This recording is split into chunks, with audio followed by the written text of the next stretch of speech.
Good morning, everyone. In the previous lecture, we studied about the design of the toe slab. In this lecture, we will be discussing the design of the heel slab.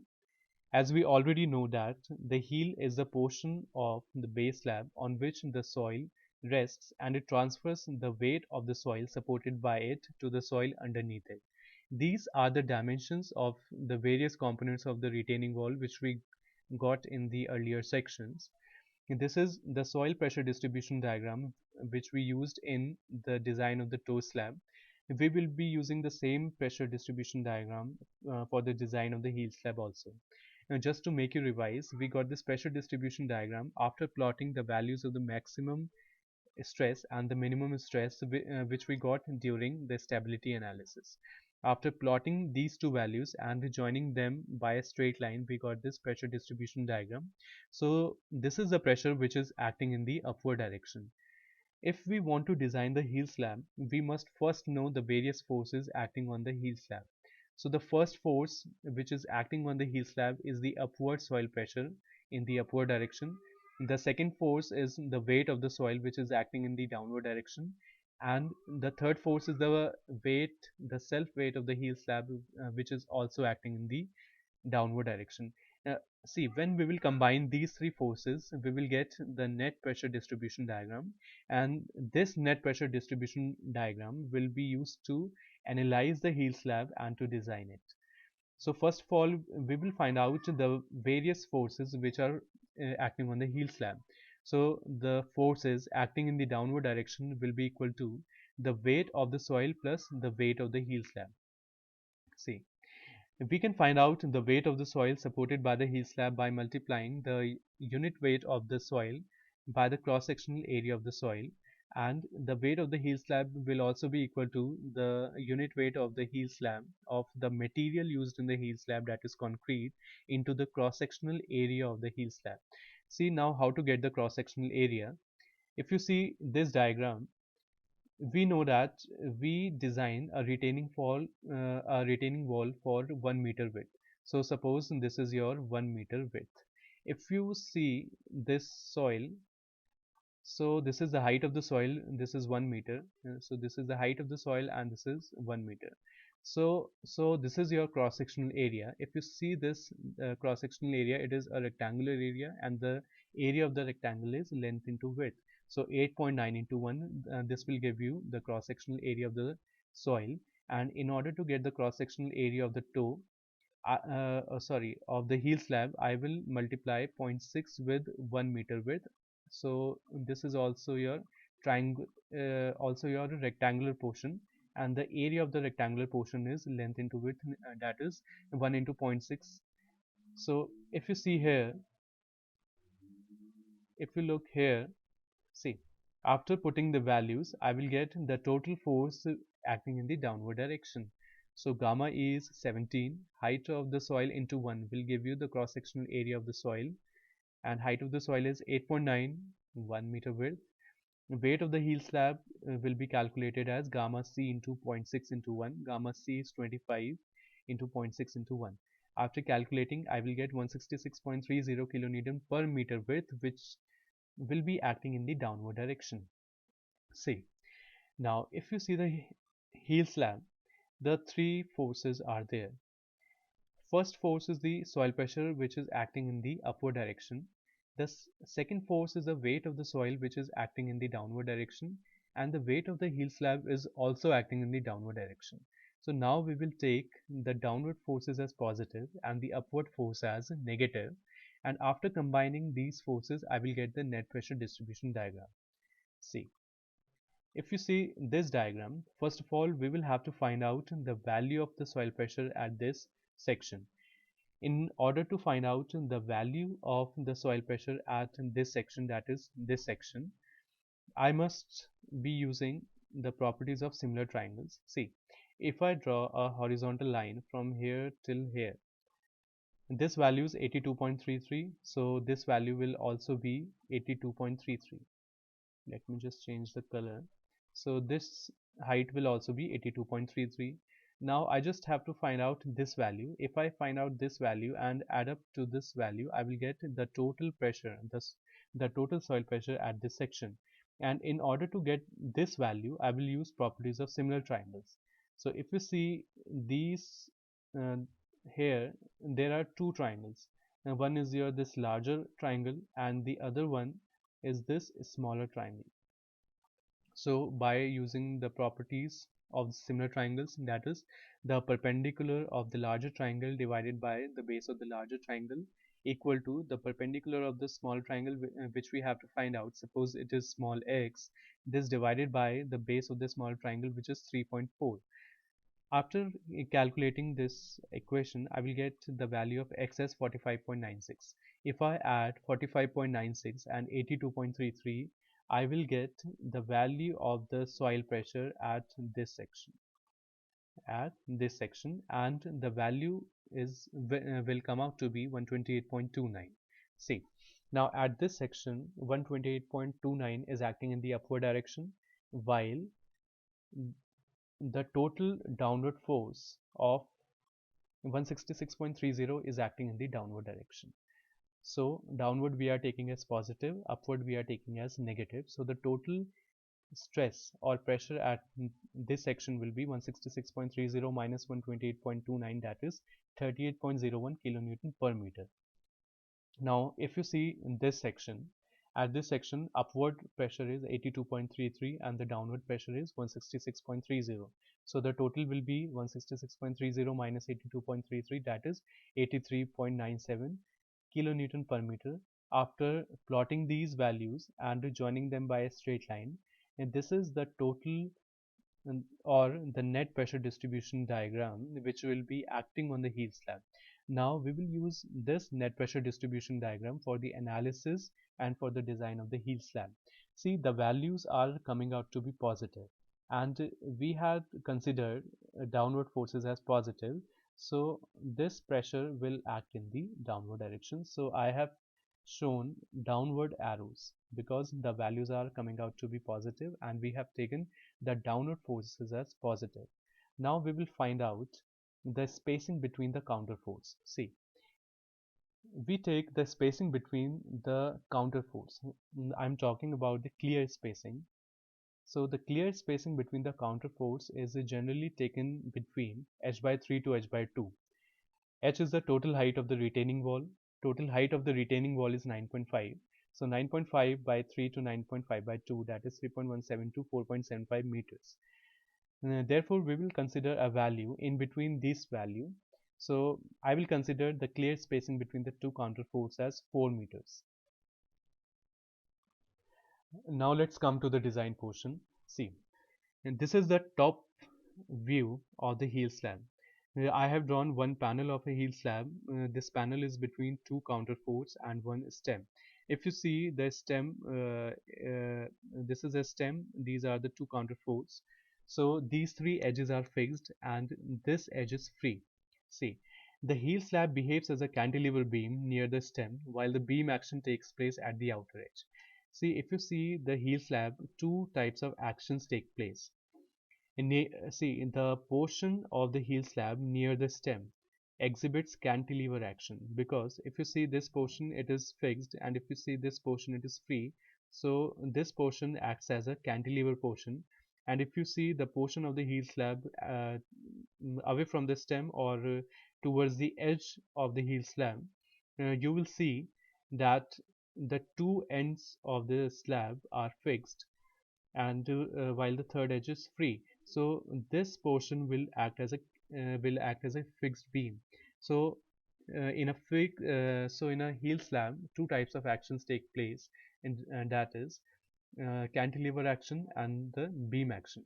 So now we will provide the reinforcement for the cantilever action also as well as for the beam action also. Now first of all we will do the cantilever action analysis. See, and this is a stem. We know the clear distance between two counterforts is 4 meters. We just found out. See, the loading of the heel slab on the stem, which will be acting on the stem, will be determined by the yield lines. We know that in a slab, if we draw two lines from the edges at an angle of 45 degrees, we will get the yield lines. So I have drawn these two yield lines at an angle of 45 degrees. The point where they will meet, I will draw a perpendicular. See, this angle is 45 and this angle is 45 also. So it means this is an isosceles triangle. Two sides are equal. And if I draw a vertical from the third point to the base of this triangle, this perpendicular will divide this base into two equal parts. So 4 will be divided into two equal parts, that is 2 meters and 2 meters.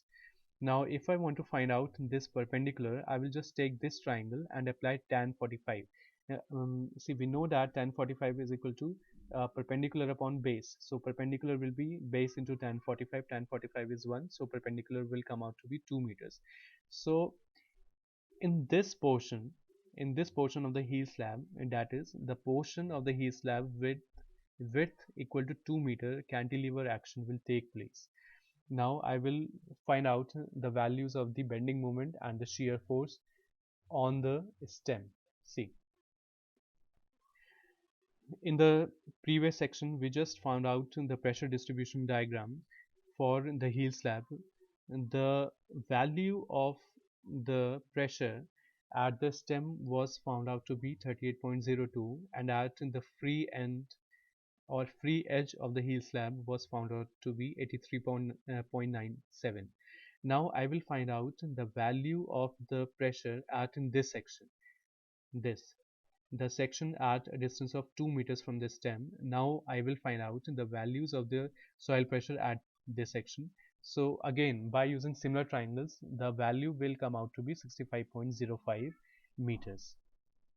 See, if you see this triangle and this larger triangle, by applying similar triangle, I will get this value to be 27.02, and by adding 38.02 and 27.03, I will get the value of the pressure at this section, at a distance of 2 meters from the stem. So this is the load of the heel slab which will be acting on the stem, and we will be finding out the bending moment and shear force at the stem. See, we already studied that for the heel slab we found out we find out the values of the bending moment and the shear force at the interface of the stem and the heel slab, and therefore we will be finding out the values of the bending moment and the shear force at this interface, that is the interface with the stem. So these are the two areas which I have got here. One is your rectangular area and one is your triangular area. So now I will find out the values of the bending moment on this section, that is the section at the stem, at the interface of the stem and the heel slab, due to these two areas. So the average bending moment will be equal to the load into lever arm. Now there are two areas. So first area is your rectangular area. So first convert it into force. How will we convert it into force? Just take the area of this triangle. So the area of this rectangle, and the area of this rectangle will be length into width. So 38.02 into width is 2 meters. So 38.02 into 2 meters, and this force will act at the CG of the rectangle, and the CG of the rectangle is at a distance of half of the height. So this distance will be 2 by 2, 2 by 2. Now we will take the triangular portion. Now we will convert the triangular portion into force. So just take the area of the triangular portion, which will be equal to half base into height. So half base is 27.02, height is 2, and this force will act at a distance of 2 by 3 from the apex. So from here, this force will act at a distance of 2 by 3 of the base, which is 2. After solving this, I will get the value of m average to be 112.08 kilonewton meter. See, this value which we have just found out is the value of the average bending moment. Now we find out the maximum bending moment. See, just like we take factor of safety in various cases, here also we will be finding out the maximum bending moment. So we just multiply the average bending moment with the multiplying factor, and the multiplying factor which we take here is 2. So we multiply the value of m average by 2 in order to get the values of the maximum moment. So maximum moment will be equal to 2 into 112.08, which will give you 224.16 kilonewton meter. Therefore a maximum moment per meter run will be equal to C. The clear distance between the two counterforts we already know is 4 meters. Now we have to find out the value of the maximum moment for per meter run. So we will divide this value by 4. So I will get 56.04 kilonewton per meter, kilonewton meter per meter run. Therefore, mu, that is the ultimate moment, will be equal to 1.5 into m max, and 1.5 is your factor of safety. So 1.5 into m max is 56.04. I will get 84.06 kilonewton meter per meter.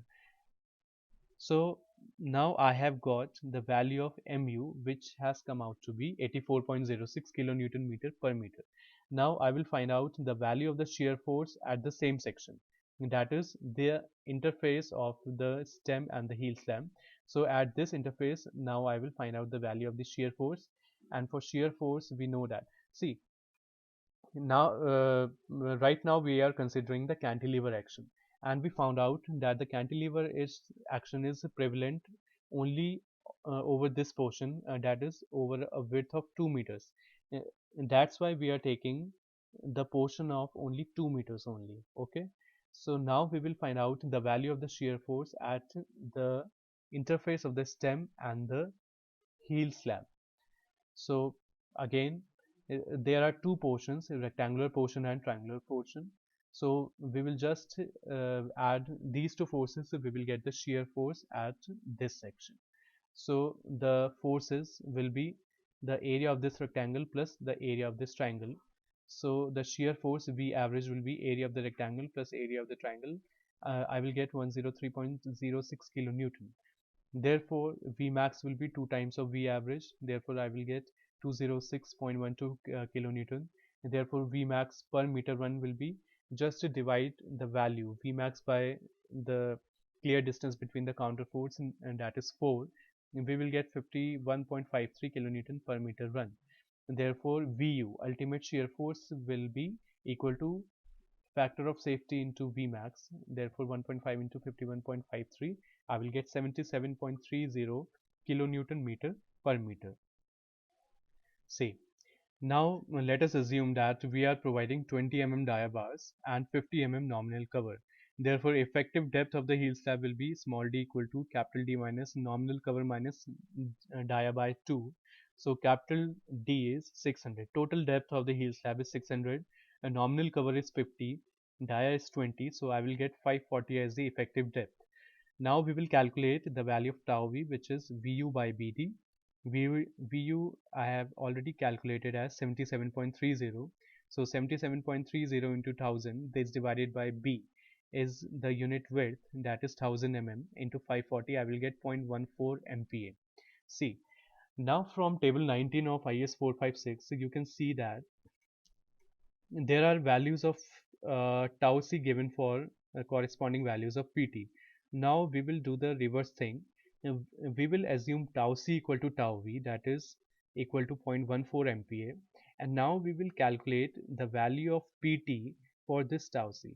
So if you see the table, you will find that the value of PT for tau c equal to 0.14 is 0.12 percentage. So therefore we will take PT equal to 0.12 percentage.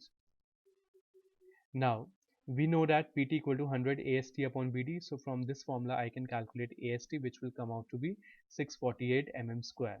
Therefore, see, right now what we just calculated is, we calculated the value of AST for PT for the requirement of shear force, that how much PT we require for shear force we have calculated. So we require we require 0.12 percentage of reinforcement for shear force. Now we will check that whether this PT is less than or greater than the PT required to resist the movement. So therefore now we will find out the value of PT for mu. So we know that AST upon BD is equal to this. So therefore I can write it as PT upon 100. So after finding out the value, it will come out to be 0.08 percentage. See, now the value of the percentage of steel which we calculated for the moment, that is the value of the steel which is required to resist the movement, is is much lesser, that is 0.08, than the value of the percentage of steel which is required to resist the shear, that is 0.12 percentage. Therefore we will provide the maximum of these two values. So the maximum of these two values is 0.12 percentage, and therefore we will provide PT equal to 0.12 percentage. Therefore we already have calculated the value of AST for 0.12 percentage, which had come out to be 648 mm square. Now we will calculate the spacing, which will be area of 1 bar into 1000 divided by AST. So area of 1 bar will be pi by 4 into 20 whole square, because we have considered a dia of 20 mm. Into 1000, this divided by AST is 648. So after calculation I will get the spacing as 484.88 mm. But we know that the maximum spacing is limited to 300 mm. Therefore we will provide 20 mm dia bars at spacing of 300 center to center.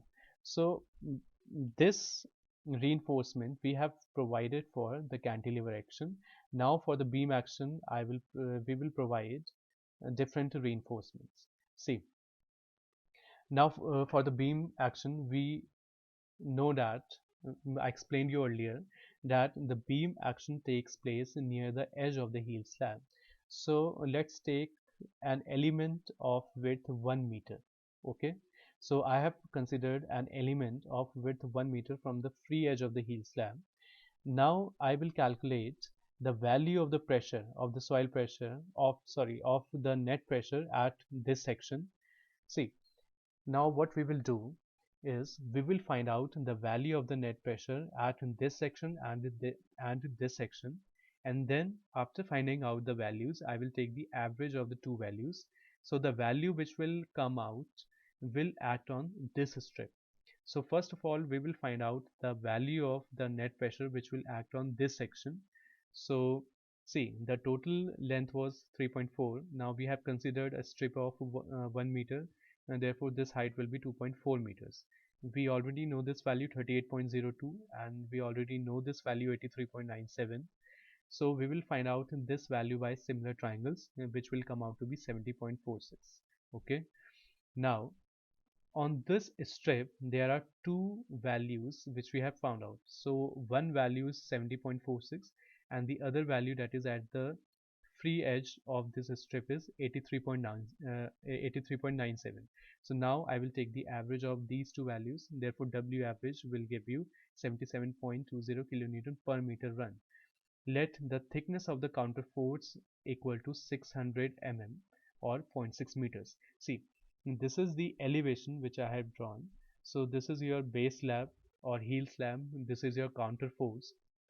Now we have considered the thickness of the counterforts to be 0.6 meters. So this is 0.6 meters and this is 0.6 meters also. The clear spacing between the two counterforts is 4 meters. Therefore the center to center spacing between the counterforts will be 4.6 meters. Okay, now the effective length will be the minimum of clear span plus effective depth or center to center distance between the supports. See, clear span is 4 meters, effective depth is 0.54. Therefore it will give you 4.54. Center to center distance between the supports is this 4.6 meter. Therefore the minimum of these two values is 4.54. Therefore effective length we will take it as equal to 4.54 meters. Now actually let's see this diagram. If you see this diagram, the soil will be retained in this part. When the soil will be retained in this part, see, this is the elevation. And when the soil will be retained in this part, soil will exert a downward force on this heel slab.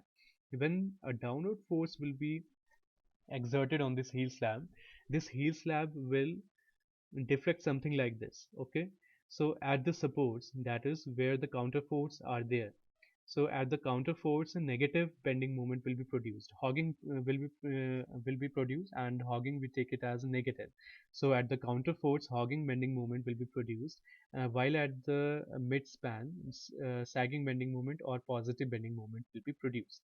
Now if I compare it with a fixed beam, see, if you see this beam is fixed at this counterfort and this counterfort also. So if you see this beam is fixed at here and here also. So here there will be negative bending moment, just we like we discussed just now.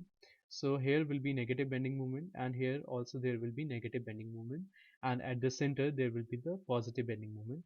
And we know that in the values for this kind of beam which is fixed at both the supports is WUL square by 12, negative at the supports, and the positive values WUL by 16, L square by 16. So now we will find out the values of mu negative and mu positive. So first of all we will find out the value of WU. Just multiply it with the factor of safety 1.5. So 1.5 into 77.20, it will give you 115.8 kilonewton per meter run. Now mu negative will be, just put the values in this formula, WUL effective whole square divided by 12. It will give you 198.92 kilonewton meter per meter run. And putting the values in the formula of mu positive, I will get the value of mu positive to be 149.18 kilonewton meter per meter run. Now we will find out the values of reinforcement for different movements. So first of all we will find out the values of reinforcement for mu negative. We know this formula, and just put all the values, PT will come out to be 0.20%. Now this reinforcement will be provided near the supports. See, because negative bending moment was being produced at the counterforts, that is at the supports of the heel slab. So therefore this steel which we will be going to provide for mu negative will be provided near the supports. So see, and one more thing, this reinforcement which we will provide to resist the negative bending moment at the supports, near the supports, will also resist the shear force. Therefore, first of all, we will find out the value of PT for shear force, and then we will compare them with each other, and then we will take the maximum of both the values. See, now, there is one phenomena that occurs whenever there is a transverse compression. The critical section gets shifted by small d, that is effective depth. See, if you see the heel slab, it is fixed at both the ends. Okay, because there are two counterforts, and whenever there are two transverse compressions present, the critical section is the section at which the first failure will occur. So the critical section just shifts through a distance of small d from the support. So the critical section will shift through by a small distance, a small d from the support. So now we will find out the shear force at this critical section, and which will be equal to WUL by 2 minus WU into D. If I take WU common, I will get WU in brackets L by 2 minus D. After putting all the values, I will get the value of the shear force to be 200.36 kilonewton per meter run. Again, tau V equal to VU upon BD, which will come out to be 0.37 MPa. Now taking tau C equal to tau V, just like we did in the previous section. So tau C equal to tau V, this will give you 0.37 MPa. By using table 19 of IS 456, I will find out the value of PT, which will come out to be 0.30%. Therefore, the value of PT for mu negative, which we found out, has come out to be 0.2, and the value of PT for VU has come out to be 0.3%. Now, therefore, we will adopt the largest of the two values, which is 0.3%. Therefore, AST for 0.3% will come out to be 1620 mm square, providing 20 mm diabars. Spacing again can be calculated by the same formula, AB into 1000 upon AST, which will come out to be 190 center to center. Therefore, providing 20 mm dia at the rate 190 center to center in the transverse direction. Transverse direction means if this is the front, if this is a section of the counterfort retaining wall, the direction perpendicular to this direction is your transverse direction. So this reinforcement will be provided in the transverse direction. So now we have provided reinforcement for mu negative as well as for the shear force. Now we will provide a reinforcement for mu positive. And just like we calculated the area of reinforcement in the case of mu negative, in the same way we will calculate the reinforcement for mu positive. So mu positive can be calculated by this formula, So PT will come out to be 0.15, which is greater than the AST minimum, which is 0.12 percentage for Fe415. Therefore, provide AST equal to 0.15. So you will get 810 mm square. And therefore, the spacing will come out to be 387.9 mm, but the maximum spacing is 300 mm. Therefore, we will provide 20 mm dia at the rate 300 center to center. So this was the design of the whole heel slab of the counterfort retaining wall. Now in the next lecture, we will be designing the stem of the retaining wall. And then in the last lecture, we will be designing the counterfort part of the counterfort retaining wall. Thank you.